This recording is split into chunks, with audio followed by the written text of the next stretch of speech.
Welcome back to the Are You in the Book podcast. My name is Eric Wilbenaw, the president of the Baseball Blue Book, and today we are excited to have my good friend Joseph Guzman back on the program.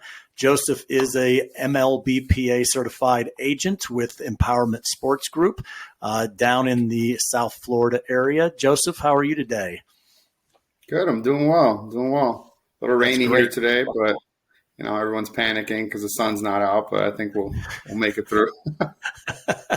We just got an inch of snow last night, so I'll take the overcast with no sun over this. So, hey, yeah, we're all concerned for you down there, Joseph. Yeah, it's 60 and rainy as people are starting to panic. So, might have That's winter days ahead of us. Yeah, absolutely. Well, hey, today I think it'll be a fun conversation. Joseph is in the world of recruiting and signing players and understanding the rules and the changes. And I think every year there's more changes. There's new things that are being added and taken away, and having someone that understands kind of the navigate the entire process. There's nobody better than Joseph. And so I think we're going to talk more today about the process. We're talking to parents and players that are interested in playing at the next level, no matter what that is. And so Joseph, why don't we kick off with introduce yourself to the audience again. Most people know who you are, but give us a kind of a background. And then get right into some of the things that you'd like to talk about, maybe some of the changes that are going to impact and affect more people than they believe. Absolutely. Thanks again for having me on, Eric. Yeah, I'm an MLBPA certified agent. I've been working in the agency world for 7 years, almost 8 years now, recruiting players, helping them sign professionally. I've had 30 players signed or drafted since 2018. And, I continue to, get players signed, professional contracts, international contracts, all different things that I work on. But I've definitely seen the landscape of baseball change. It's gotten a lot more intimate. Some people are opposed to it. Minor leagues has contracted a whole lot. But there are some pros and cons to those things. And I think it's definitely important for parents to understand what that means for their children going up the ranks. That's great. Well, why don't we get right into it? You talked about some pros and cons. Let's talk about maybe some of the things that you see are a benefit. Some of the changes that they're making that are a benefit to the players and to maybe to kind of the people that do what you do. Well, really, now the draft has been condensed to 20 rounds. Back the COVID year when that happened, it was 5 rounds. It went from 40 to 5. So a lot of players that would have been drafted in 2019, they would have been drafted in 2020. However, there's only 5 rounds. So that was very difficult. Also, the minor leaguers lost a season that summer. That was very difficult. So now you're seeing a lot of things come back from that. And there's a lot of residue left over from that. So it's very difficult for players that were released. They'll have to go through the indie ball ranks, try to play overseas. And basically what the minor leagues and the major leagues did together was they cut 60 minor league teams that year of COVID after the draft. And a lot of those minor league teams became independent league clubs. So basically what their vision was, well, we can have these guys just develop in independent leagues, and then the best players will just pluck them out of there instead of having, a whole ton of players just developing them, and maybe they're not getting the at-bats that they needed. So that's one of the positive things. They're not just drafting guys as fillers anymore. Really, the whole model came back when Branch Rickey was in baseball, and he had a lot of farm clubs, and he had a ton of teams. I think it was 11 or 12 farm club teams, and they were developing players, but there was a ton of teams. So now it's more focused, it's more intimate on those players that they do draft, and they are more, they're more focused on their personal development of each player rather than just seeing who develops. Okay. No, that's a good that's a good way of putting it. Rather than throwing a whole bunch of people in and the best kind of come out, they're being a little bit more diligent on the front end, and then working more intimately with them. Obviously, that's a good thing. I think from a big picture perspective, I think the downside is the opportunity for these kids to be actually drafted has certainly gone down. So why don't you talk about kind of you said indie ball. What's the process? Because it's got to have changed, or what's the best way of doing this, and what should players and parents expect kind of going into this next year? Well, really, if you're a college senior and you don't get drafted, you're going to have to take yourself to workouts. You're going to have to do different things in order to be seen by these indie ball clubs, and hopefully you get picked up. And then when you get picked up, you have to perform at a very, very high level. Because it's probably the top 2 or 3% of those leagues that are getting signed into affiliate. So it is definitely a lot more challenging, but at the same time, there are more independent league teams now than there ever was before. So that could also create an opportunity for a kid that maybe is a very late bloomer, and all of a sudden he goes to indie ball league and he just kills it and he just tears it up and he makes it up there. One of my players, Randy Wynn, he had a story like that. He was undrafted. He got called up this summer by the Reds, and he was undrafted. He signed out of indie ball with the Evansville Otters, the Frontier League. And so for a guy like him, it's a great story. He's able to climb up, but it's challenging. The pay is not as good as people think it is. The living situation's rough.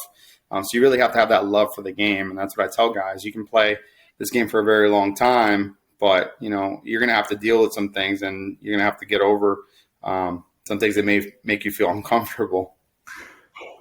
So how do you play into that? I mean, being an agent for MLB, and a lot of kids are going to the indie league.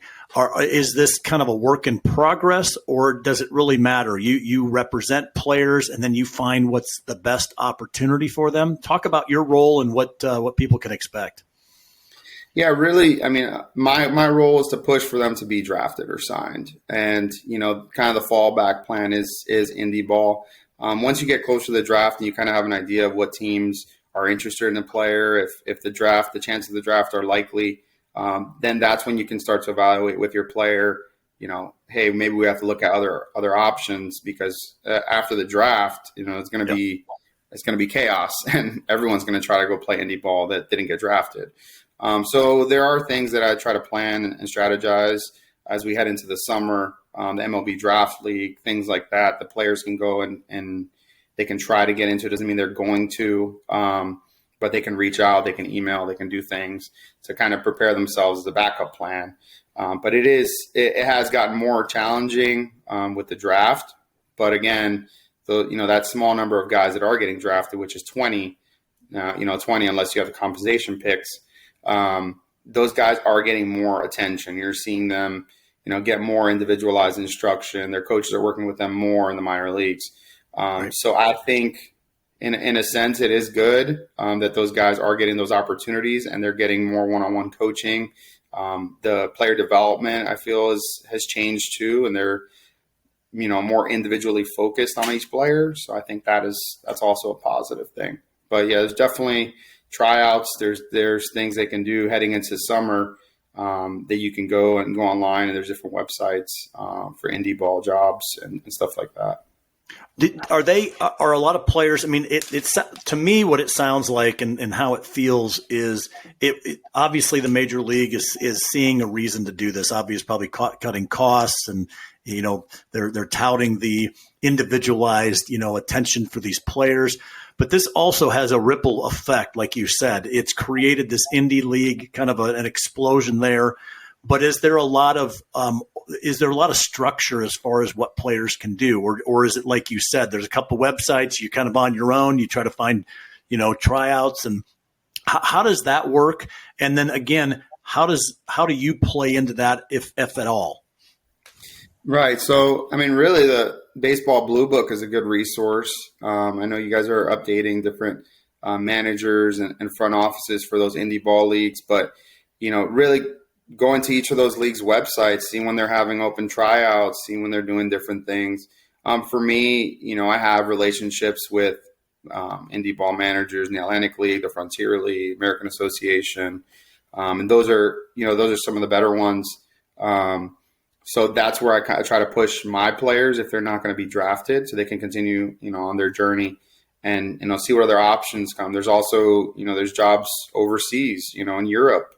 Some guys go there. I had a player that went out to Czech Republic after he graduated, and he didn't get drafted. And he took a little bit of a longer road. Then he played in the Pioneer this year, and he did very well. And now he's going to the Atlantic League. So he continues to move up. But again, it's definitely not easy to get into affiliated baseball now. It's a lot more challenging. But like I said, using your directory, all those managers, reach out to them, send them emails. The same thing goes for colleges too. A lot of times players are afraid to email a coach or reach out, and it's very important to advocate for yourself. Absolutely. It's not just going to happen, right? You've got to do your own thing. We modeled our app around LinkedIn, right? LinkedIn doesn't automatically go find you the right job, but it gives you a lot of the tools to promote yourself and do some research and understand that. So with that, one of the things that at least from my perspective, minor league was simple. You had your rookie league, you had your lower A, you moved to A, you moved to B. It was a progression that everybody understood, right? And even the people that were major league fans, they had their own team. They'd look at their double A team and go, hey, who's coming up? That's it might be the same, but the indie side, you talked about your players moving up. There's not really any set rules as far as what level or what constitutes moving up. Talk about that and kind of how the dynamics are changing, and how does a player know if this is a good league or this is a step up or this is a step down? Really, every situation is different. The Pioneer and the Frontier League are both very good leagues. Pioneer League is a newer league, so some people say that's below the Frontier League. But there's guys, in the Frontier League that are getting picked up by affiliated clubs. So really, the two higher level leagues are going to be the American Association and the Atlantic League. Those are just the two that you're going to see guys, ex-major leaguers, guys with a lot of experience that have been playing a long time and doing things of that nature. So really, it's just educating yourself and doing your research and due diligence on it. But again, it has to be the right fit for you to be able to go play, because it doesn't make any sense for you to go to the Atlantic League and then you don't even see the field. Right. You play once every 3 weeks. You're not going to get signed by an affiliated club with 40 at bats on a year. It's just not really going to happen. So, what you do, Joseph, is this something that you help navigate? Are you looking for players that just want to play at that next level, that want some assistance? Is that what you do, or are you specific? What are you specifically looking for, and how can you help navigate through this? Well, really, what I'm looking for is draft prospects that are going to go straight to affiliated ball. But I'm not a person that is going to abandon my players by any means. If they don't get drafted, which sometimes happens in our industry, where they're just, he didn't get drafted. Oh, well, I won't talk to him anymore. I don't do that. I don't feel that's right. I don't feel that that's, having integrity and doing what you say you're going to do. So, the next question is, okay, you didn't get drafted, or it doesn't look like you're going to get drafted. These conversations are conversations that I have with my players. If it's not going to happen for you, are you willing to go play indie ball? Are you willing to go and play in another league? Some guys, the answer is no. So before I do any work on that, I need to make sure that they're open to it, because some of them are like, there's no way I'm going to play indie ball. Like my cousin played and he lived in his car, and I'm not doing that, So it just really depends. Some guys have degrees that they can go make, 6 figures right away, and they're like, I'm not going to go make $1,200 a month playing indie ball just to chase a dream. And I played D1 baseball. I lived out my D1 baseball dream, and If I don't get drafted, that's it. So really it depends on the player, but also trying to find the best fit for them if they do want to, because it could also be they want to be closer to their family, or their parents, their siblings, and they might not want to go to the Pioneer League and then play in Montana and be away from their family if they're from New Jersey or Florida or anywhere like that. They might want to play on the East Coast, and really a lot of the East Coast teams are the Atlantic League, right here on the East Coast. That's the majority of them. So it just really depends, but I'll definitely help them navigate. If they're players that I've taken on to advise, I'm not just going to quit on them. Well, it sounds like you're doing a little bit of not house cleaning, but you've got to be a little bit more selective as far as who you take on as well, because obviously draft is what your goal is, and if they're drafting less, then you've got to be a little bit more. A little more due diligence. Talk about on the other side, though, when you do have somebody, NIL has changed everything, right? And it's not just for the non-amateur players; it's obviously all the way down. Is that something that you can help navigate through? Is the NIL chaos and upside? I mean, to me, I look at it as both, right? It's such an upside for certain things, and then it's really a detriment when it comes to everything else. And then we're going to also talk about the portal too, because I think that might have some things to do with what's happening over there. So talk a bit about that, and then we'll transition over to the portal and kind of what's going on. Really, the NIL stuff, we don't dive too deep into that because it's one of those things that they just kind of rolled out there and they're like, go ahead and do it. Right. The only thing I've done at times is connect some players with certain companies that I feel they could have maybe a mutual relationship with. But we don't charge any fees or actually make any deals directly, because every state they just have all these new laws coming out. It's it's uncharted territory. So it's not something that we, that we dive into. But again, and the other thing is they have to make sure that it's compliant with their university. Every university has different rules when it comes to NIL stuff, and they have NIL compliance. And so we try to, kind of stay away from that. But if there's a company that reaches out to us about one of our players, we'll connect them with the company. But then it's kind of like, okay, you guys figure it out. But NIL has definitely changed recruiting. You're seeing, SEC players getting taken to ACC schools because of it. And really, the NCAA created a bit of a mess because it's really not fair for the mid-major universities and even the Division II, Division IIIs they're getting their players. Oh, it's changing everything. I mean, to live in this world and watch what's going on, it is. You hear people say it's the Wild West. It's people just kind of doing what they want to do. I look at it more of the dot bomb type era when the early guys got in, they were making a ton of money and everybody else was chasing their tail. And at the end of the day, it all blew up.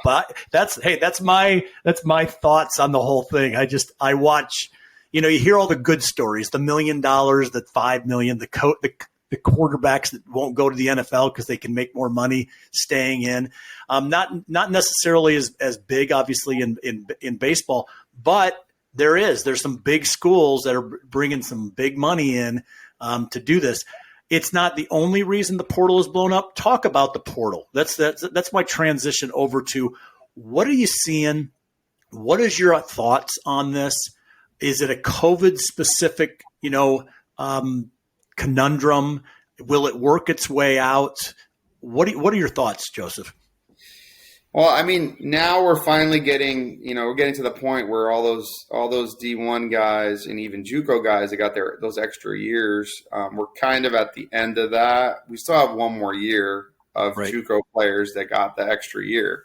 So really the portal has blown up, and I think a lot of it is just the fact that NCAA just kind of rolled it out, and they're like, "Oh, here, you guys wanted it here," and it was at a really bad time when we had COVID. You had universities that hadn't even played. You had D3s weren't even allowed to play. D2s were restricted.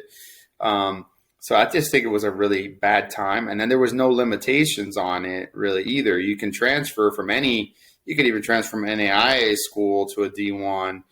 And what happened was they're allowing all these guys to go into the portal, and they're allowing guys to transfer.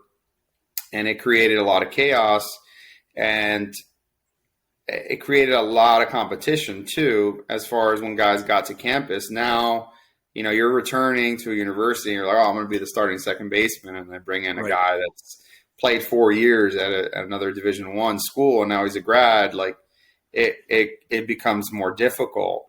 I don't think that the portal is bad. I think it could be good for certain situations, but I just feel like there should be more limitations on what they can do, maybe within conference, within division. What certain things should take place, because it's not fair for those schools that are, mid-majors, and they're getting guys taken away with cash offers. And I also think there's a way to do it. There's some players that are not mature enough to even tell their coaches, and then they're just putting their name in the portal, and their coach gets to the office the next morning and they're like, I started shortstop, I was going in the portal. He didn't even tell me. Come to find out the kid is getting a $100,000 NIL deal from a university. So it's definitely changed a lot of things. It's also changed a lot of perspectives of those student athletes that had, brand loyalty to their university. Now they're like, well, I'm good enough to play here. I can go somewhere else and play and be the guy there and go to the ACC or go to the SEC. But it really is a lot of factors, because also you're seeing the draft is gravitating more towards certain conferences for those D1 players. And then there's D1 players that aren't getting drafted in certain conferences. So it's a lot of things going on there. I hope that it all kind of flushes itself out. And I think that the market will determine it. Sometimes the market takes a while to kind of balance itself. I'm hoping that they don't just start making rules just for the sake of making rules either. I think you make a good point. Hey, there's got to be some type of structure, but I look at it and go, man, it's chaos. You have on one side, it's the messages, are the coaches committed to the players, and then the other side are the players committed to the coaches, and then it's, did you find the right fit? All I do is talk to coaches all the time, and it's everything they talk about is finding the right fit, and is this what you're looking for? And we're a development school, or no, you better be ready to play from the second that you get on campus.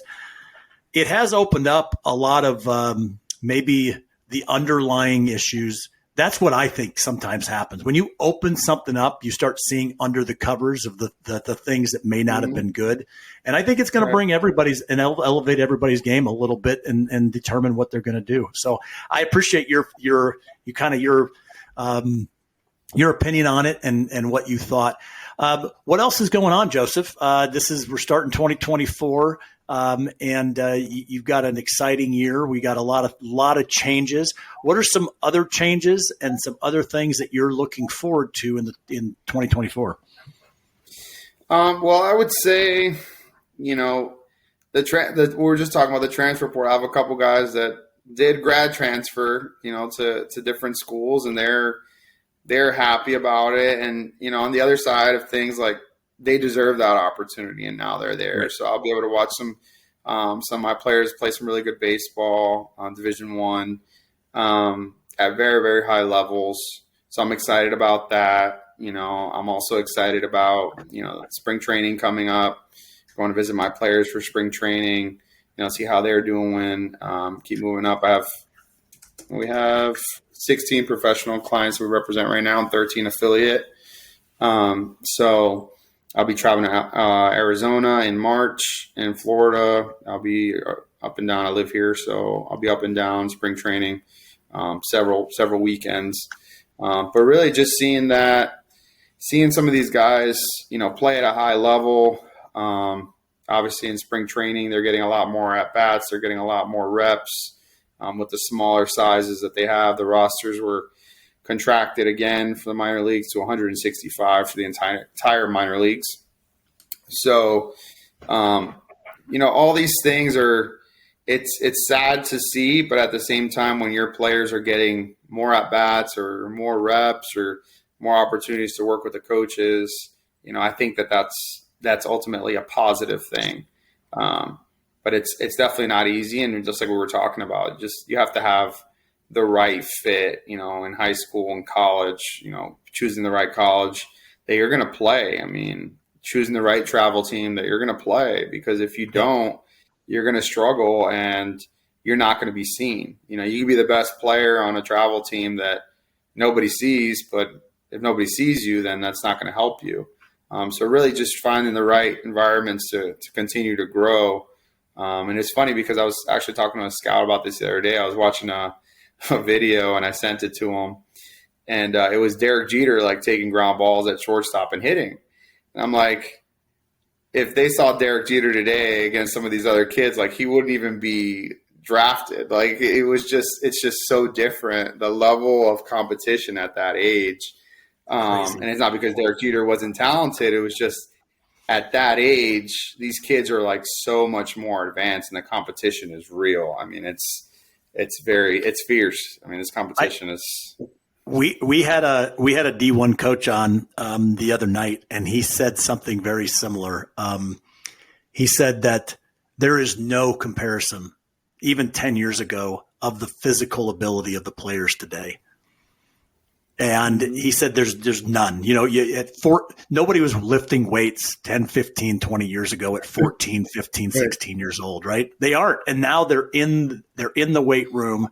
They're getting bigger, faster, stronger. And he said it's all about skill. Skill is not developed in the weight room, but the strength is. And it's really a balance because, like you said, you have these guys that are doing just incredible things. Talk about that. I mean, how do you as an agent, when you're looking at players that are just, like you said, they may look better than Derek Jeter, but do they have the skill of a Derek Jeter, right? And how is the industry kind of handling this? Because, optics are one, but what can they really do? Talk about that. Yeah, I mean, really, it's watching them perform in games. So, I mean, I can see a player take one swing just because I've seen so many swings, and I can more or less know, is this player a legitimate draft high school prospect? Is he, a college draft prospect, or is he a guy that maybe gets signed after college? Which is all fine as long as there are some tools to play affiliated baseball. It still interests me. Because I have some players that have developed late. I have Matt Higgins. He was out of Bellarmine. They were a D2 program. Then the year he graduated, they were D1, and he had incredible numbers. Got signed by the Giants. He had a really good year this year with the Giants organization, but he just developed late. And I think that you can see a lot of those tools now. It's pretty obvious. The way these kids move and how they swing and the things they do on the field. It's I've seen kids 9, 10 years old, and I'm like, this kid's unbelievable. I remember seeing, I think it was six years ago, I saw Termar Johnson at the Power Showcase, and he was just this tiny little kid, and he was amazing. And you just saw, and you were like, this kid's going to be a first rounder, and Pirates first rounder, years later, you can see that, but you could also see that fire right in that player. And that's a big part where, you can separate the players that you're interested in and not interested in. Is what is their makeup? How do they handle situations? Do they want to be at the field? Is mom dragging him out there? Is dad dragging him out there? Bringing him his Gatorade, and he's tired and you don't want to be there, and at 8 a.m. game, it's too early. Or, the kid that's out there at 7:15, doing sprints, he's already there way before his team. So I think the heart is really what you see, and that energy, the entire game is kind of what I look for. But you can see it at a young age. You can see these kids, and their work ethic. Are they working every day, or not? Are they saying, are they working? Are they actually working? Right. No, it is unique. And what's so funny about this is the message that you hear constantly from, I don't care if you're a JUCO coach or a D1 coach or a certified MLB PA agent.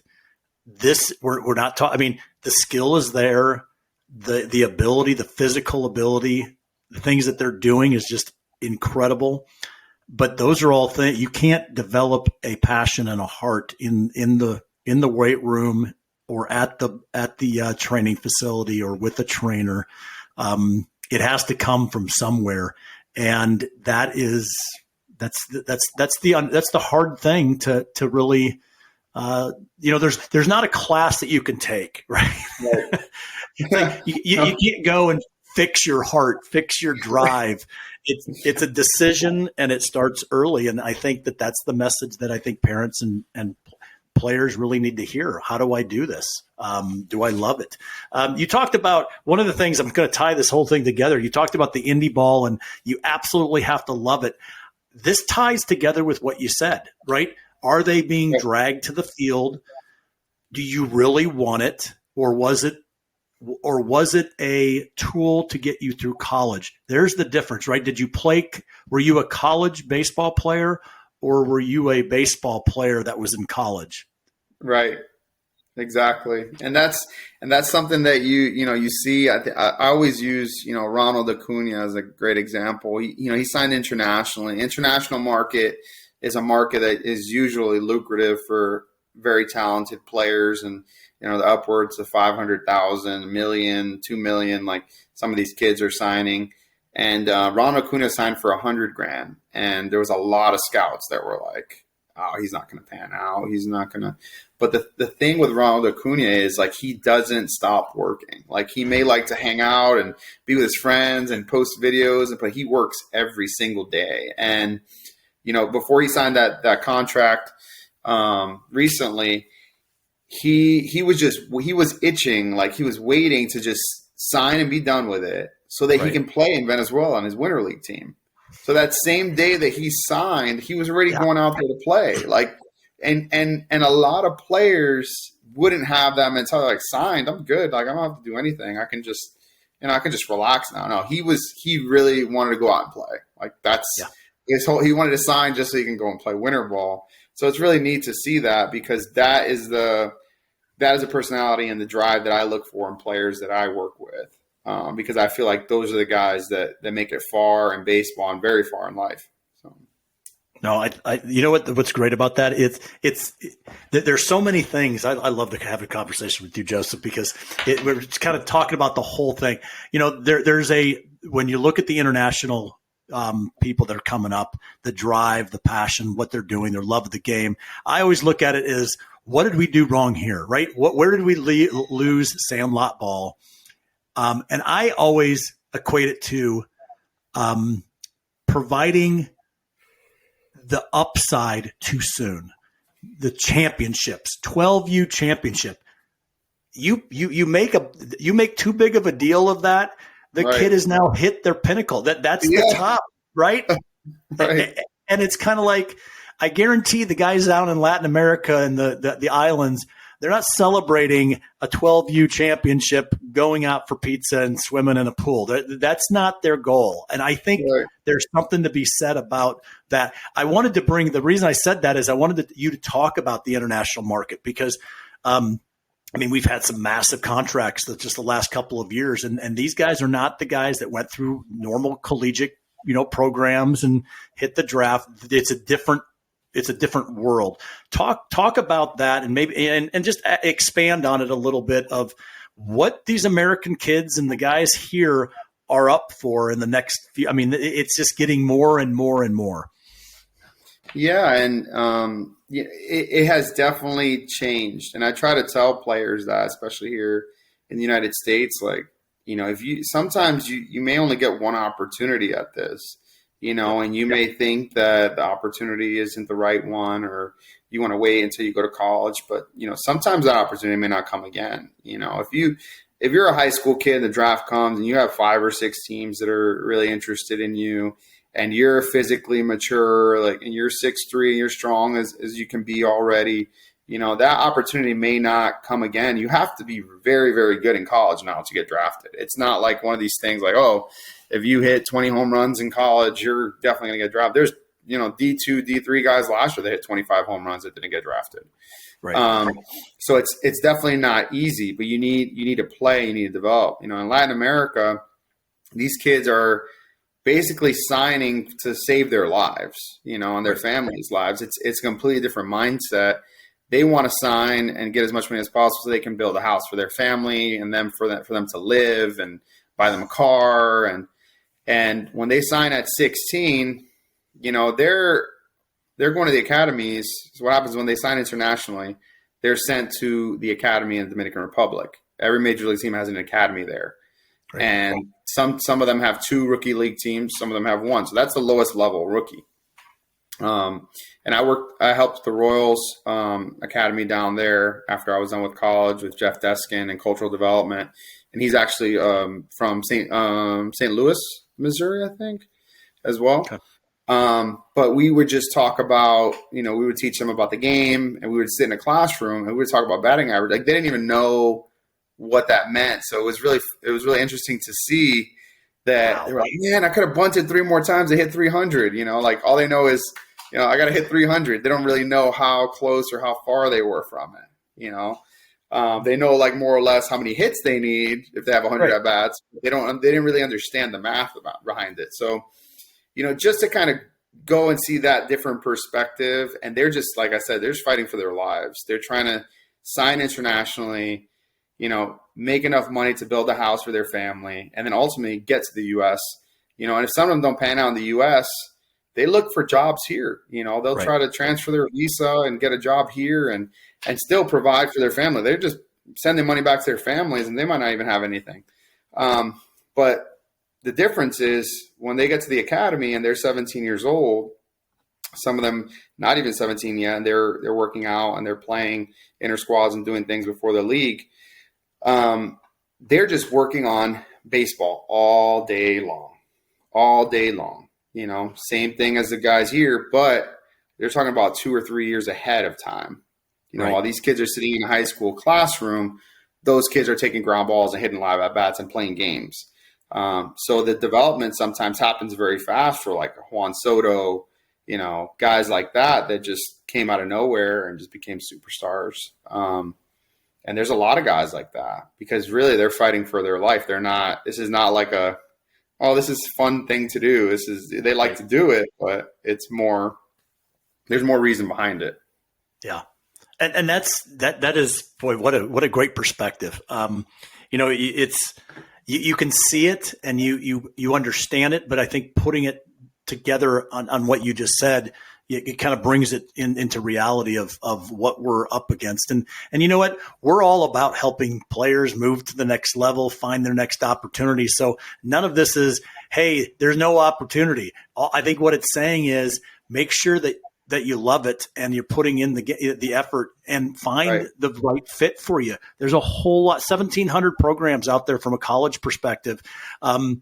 And there's a fit for you. There's ones that are great development. I just got off the phone with a JUCO guy, and he was talking about everything is about development. And then you talk to a D1 guy, and he goes, "Where is no development? Right? You better be ready to play as soon as you get here." Right. What a difference, right? That's a whole difference. So there's a place for, and that doesn't matter if your heart's 100% in it. That's immaterial. If it is. That's even better. But where are you? And be honest with yourself, because the game is getting faster. It's getting worldwide. There's more avenues to bring players in from everywhere. I mean, the Asian, we haven't even talk about the Asian market, right? I mean, the Japanese market and over there. I mean, everybody knows that, right? What the money is to be made there.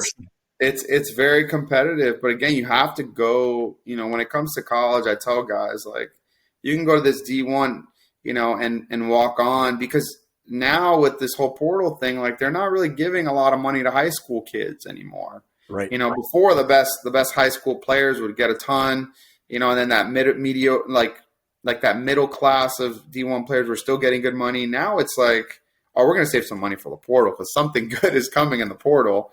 And so you don't want to go somewhere just to say that you're a D1 player. Oh, I'm walking on here, when really you can go to a junior college. And I've even seen D2s and D3s that have changed their models of recruiting and said, hey, come here for 2 years, tear it up and go elsewhere. And there was a kid that I was talking to a while back, and he was actually at a D2, and the kid was incredible. I'm like, what? I got to talk to the kid's dad, and he's like, oh yeah, he didn't have any offers. I'm like, this is insane. And I ended up not representing the kid, but he played 2 years at the D2, and now he's going to the ACC, and he's like one of the best players in the whole country. But he played every single day for that D2, and he was incredible.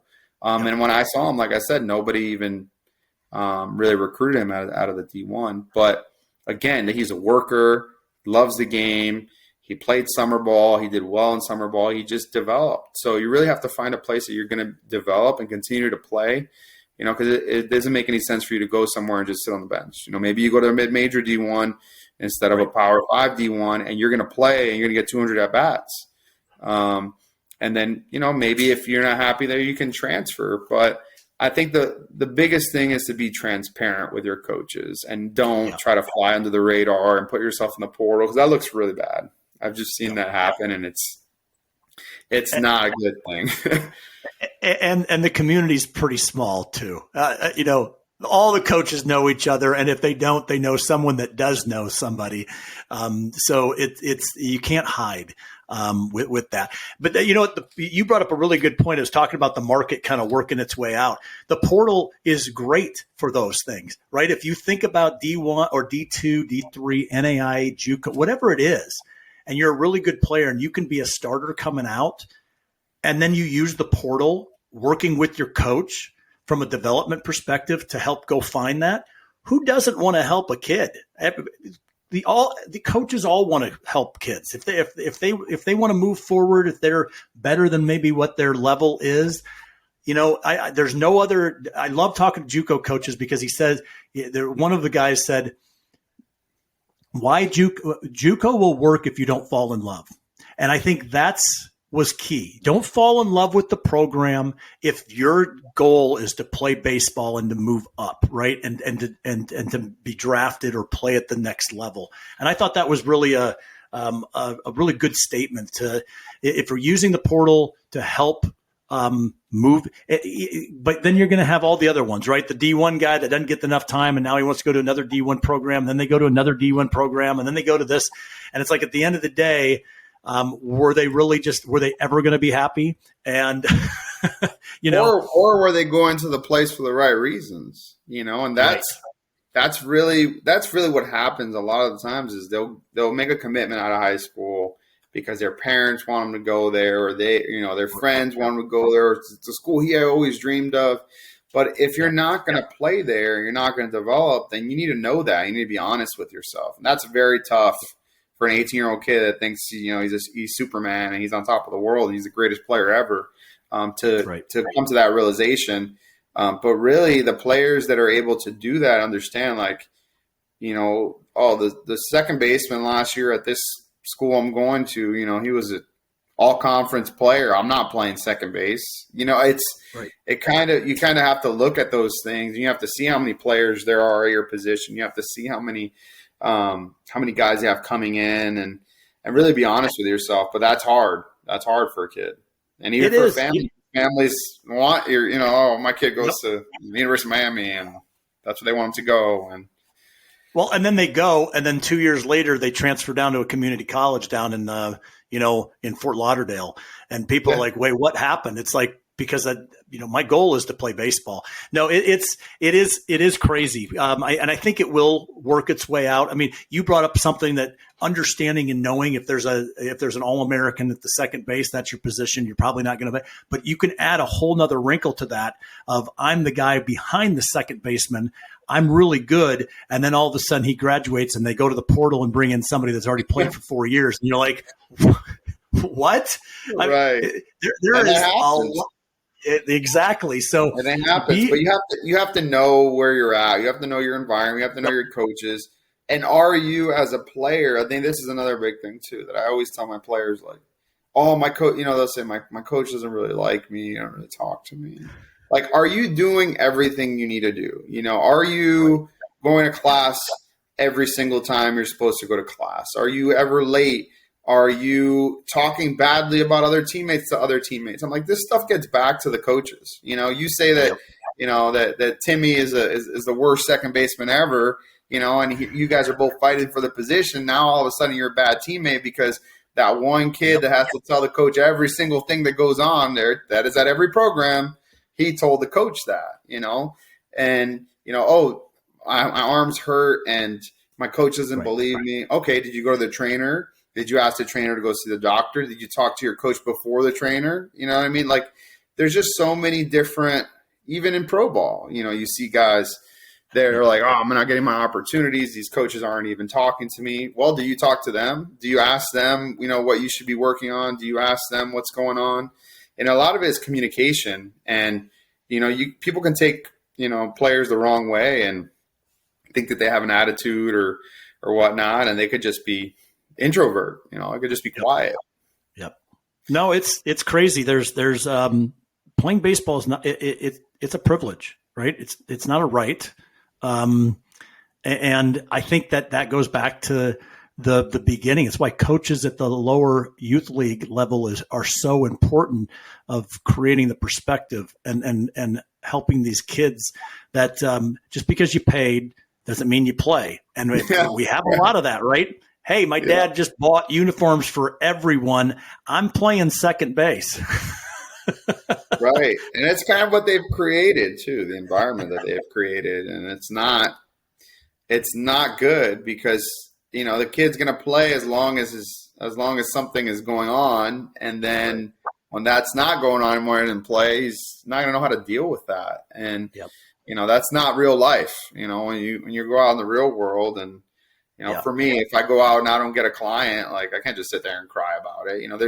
I always learn. I always say that, I don't fail, I learn. And I think that everyone has to have that mindset that you're not the best version of yourself and you never will be. You just got to keep chasing that. So, Yep. No, it's good. There's so many good things. And baseball, back to the, baseball being a sport of failure. Yeah. I think the more that you understand that, it's everywhere, right? You're doing great if you are batting 1 out of 3, right? 3 out of 10 times you're getting a hit. Man, you're a success. Are you taking that and applying it to your life? Are only 3 out of 10 times that you went into a team or this or whatever were able to start? It's the same thing, right? Life is all about failure and what you do with the failure and getting back at the next at bat and putting the failures behind you and moving forward. So, there's so many great things there's so many awesome lessons to be learned in baseball. And it's just are we willing to take those lessons and learn from them across all of life? So, Joseph, absolutely, this has been a lot of fun. I appreciate talking with you again. I'm disappointed that I'm not going to see you in the ABCA. I think this is a couple of years in a row that we haven't been able to, but we are looking forward to getting this out, watching everything. Hey, I was going to ask you about what was it? Was it Nick LaRusso out of Miami? Yes. Or Maryland? Yeah, that was your guy, right? Maryland. Yeah. Mm-hmm. Okay. What's updates? I mean, the guy, broke NCAA records of home runs last year? I mean, he was killing it. So how's he doing? Yeah, RBIs. He has the RBI record. I think the last guy to hit that many RBIs was 20-something years ago. So at least the BB Core era, he's got that covered. Yeah, he's doing well. He had a short summer with the St. Lucie Mets. He kind of struggled a little bit, hit a little balls right at people, but he's in really good shape right now, and he feels good. I mean, he played excellent defense over the summer. Just didn't have luck with the bat. But it's so much more difficult for guys to get going. There's just a big gap from the college season ending and then getting drafted and then actually getting to your spring training site. and doing everything you need to do, and then get into your season. So you're talking about 6, 7, 8 weeks without seeing live pitching. It's not an easy transition, and it kind of stinks that the draft is going to stay in July. Right. I just think it's not good for those guys, and it hurts the Cape a little bit too. And it's difficult for guys to get going once they start playing. You maybe somebody that's actually in the business should be making the rules. That's what I think. Right, exactly. The original idea was to make the draft during the College World Series. That was supposed to be COVID year, and then they canceled it because of COVID. But I felt like that would have been a much better time. Middle of June, end of June-ish would be. Well, I think it also carries on, right? I mean, the College World Series is increasing in people liking it, right? It's people are really following it now. It's exciting to see, and if you carried that right into the draft, now you're seeing the players, their names. It goes quick because all of a sudden you got now your major league teams, and you're trying to learn all the new guys there, and you're like, wait a minute, who's Nick Russo? Who's this guy? And what did he do? I can't remember, but it'd be good, I think, from an overall fan base. I mean, the eggheads, they all know everybody, but I think it's the broader acceptance and for the whole fan base. So anyway, absolutely. Joseph, congratulations on your second baby girl. Couple weeks away. She's lucky to have a dad like you. You're a good man, and I appreciate your friendship and just having a conversation with you at the end of the year. Thank you very much. I appreciate that. Yeah. And my wife, of course, too. She's the trooper, man. She's the one making her. So, well, we already know that she's it. She's already there. You're the one that probably needs to be, elevated a bit. She already is she's already the queen of your house. So yeah, absolutely. I appreciate it. Thank you, sir. Thanks for having me on.